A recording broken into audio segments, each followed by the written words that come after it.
In the busy city of Abadan, where the roads never slept and phones were always raised to record something, there lived a woman named Mornike. Mornike was not poor. She was not uneducated. She was not ignorant. She was modern. Very modern. She ran an online fashion business straight from her phone. Instagram was her shop.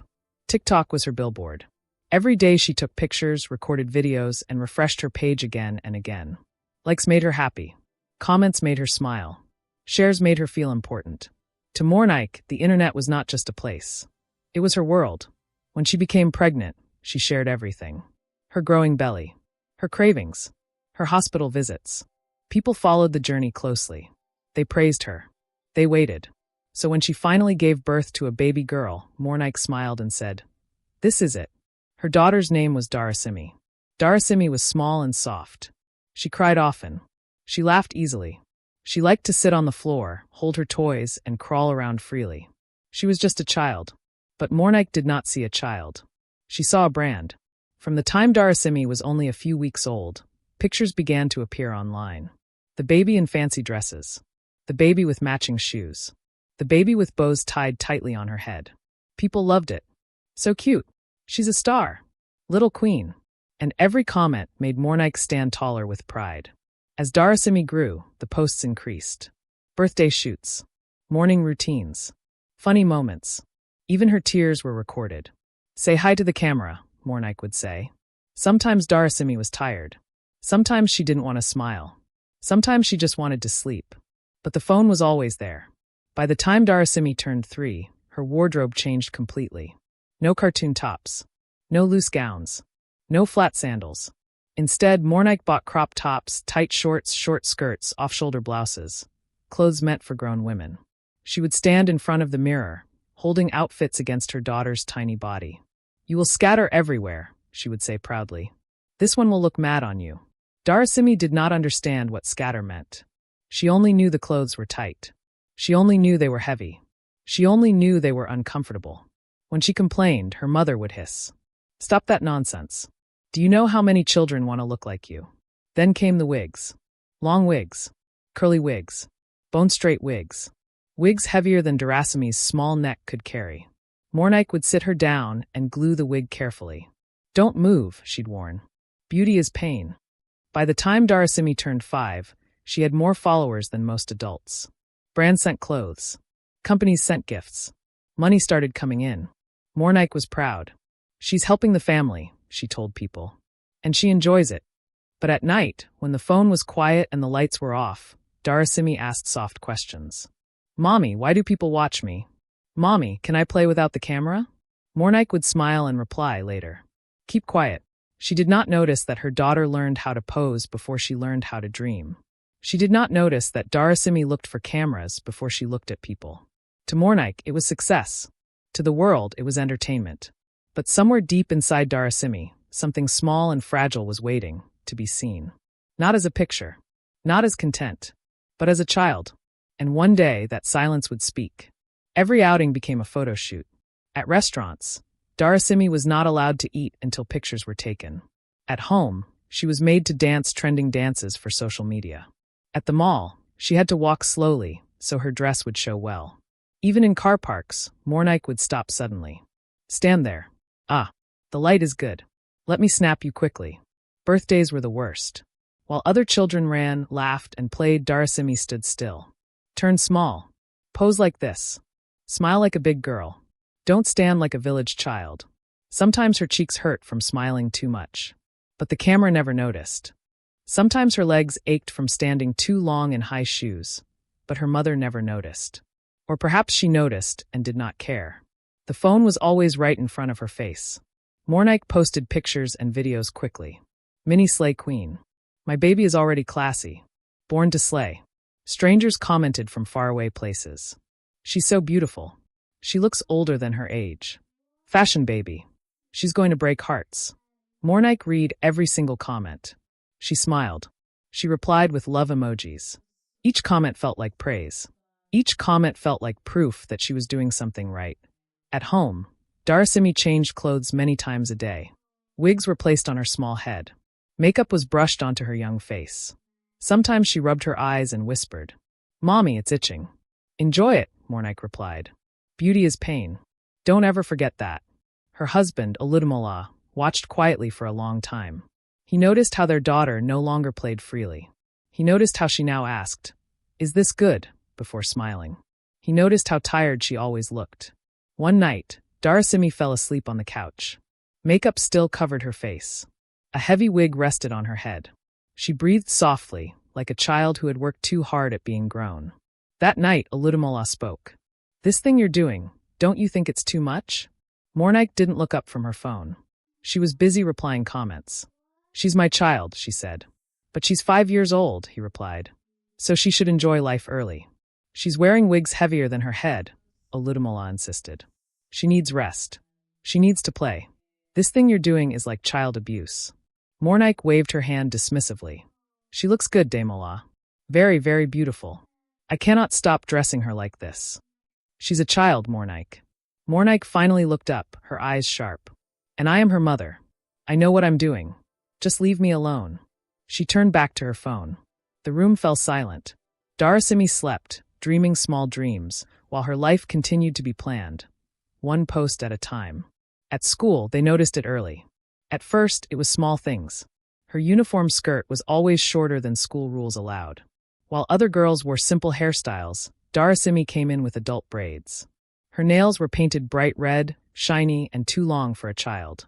Some mornings her face carried powder, lip gloss, and carefully drawn eyebrows. Teachers whispered among themselves, "This is not normal for a 5-year-old." One afternoon, her class teacher asked to see Mornike. "Mommy Darasimi, please sit," the teacher said gently. "I need to talk to you about your daughter." Mornike crossed her legs. "The way she dresses is becoming a problem," the teacher continued. "How?" Mornike asked. "What do you mean?"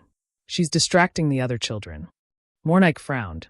"So my child should look ugly because of others?" "No, ma'am," the teacher replied carefully.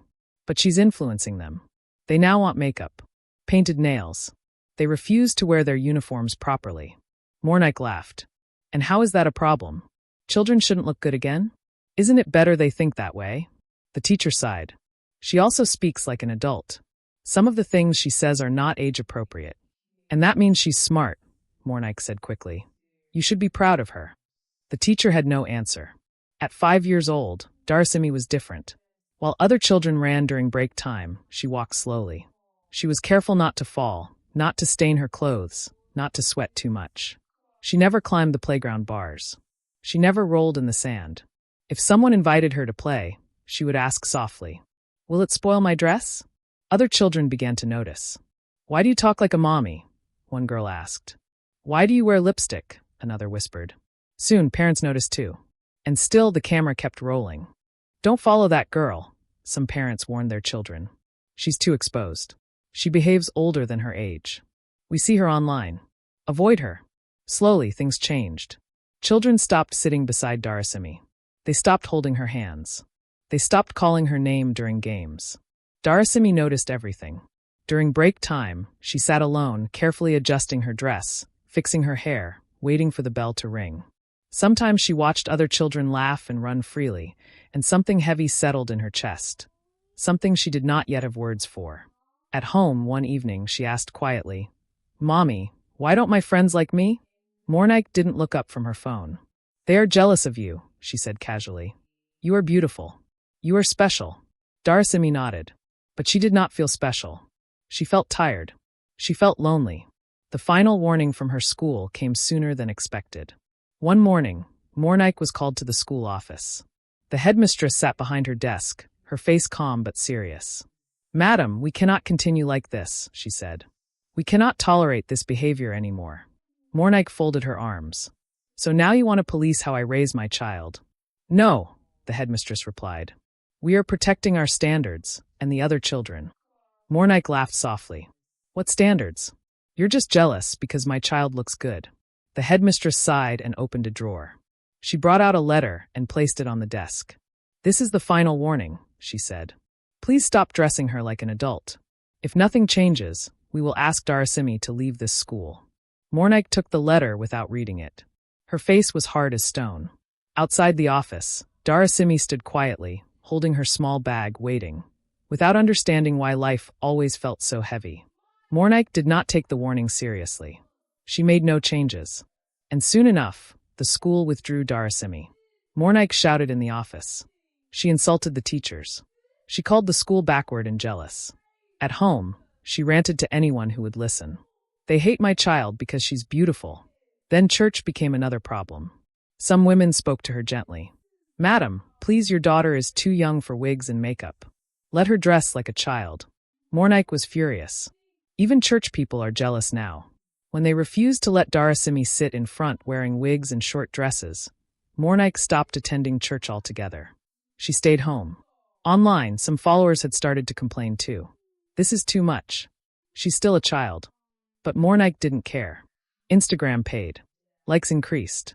Followers grew. Adult fashion brands sent messages. Makeup brands sent offers. Money flowed into her account. She smiled. See, she told herself. I am right.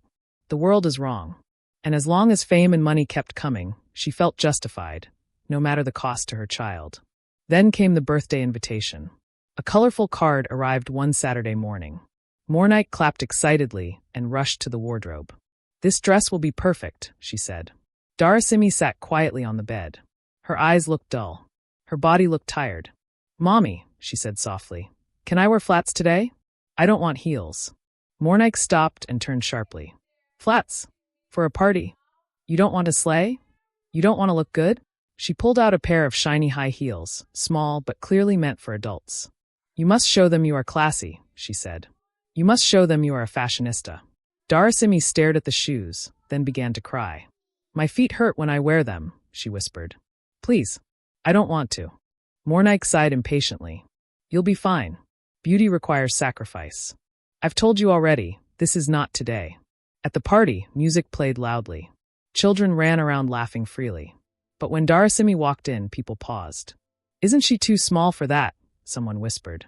Is that not dangerous? Another asked. Mornike only smiled and raised her phone. Smile, baby, she said. Then it happened. Darasimi tried to walk faster. Her heel bent.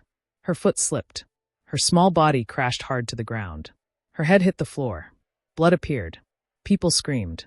Darasimi cried in pain, clutching her arm, bent in a way it should never bend. Chaos followed. At the hospital, doctors spoke quietly. Physical injury, emotional trauma, stress, isolation. Her arm was injured. Her body trembled. Her mind was terrified. Outside the hospital room, Oludemola broke down. He covered his face with his hands and cried. Look at what you've done, he whispered weakly to Mornike.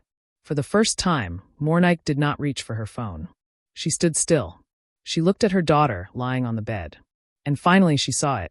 She saw the pain. She saw the exhaustion. She saw the child she had turned into content. They returned home, and Mornike acted fast. She burned the wigs. She threw away the makeup. She tore the fancy clothes into pieces. It took almost losing her daughter for her to wake up.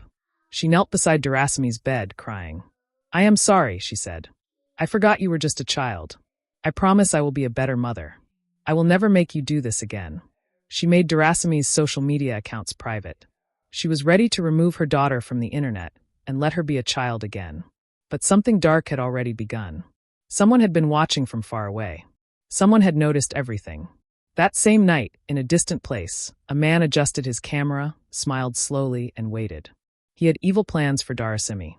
And he was not going to stop. This is part 1 of Darasimi's story. Part 2 is coming soon. Thank you for watching. If you enjoyed this story, please like, subscribe, and stay tuned, because what comes next will change everything.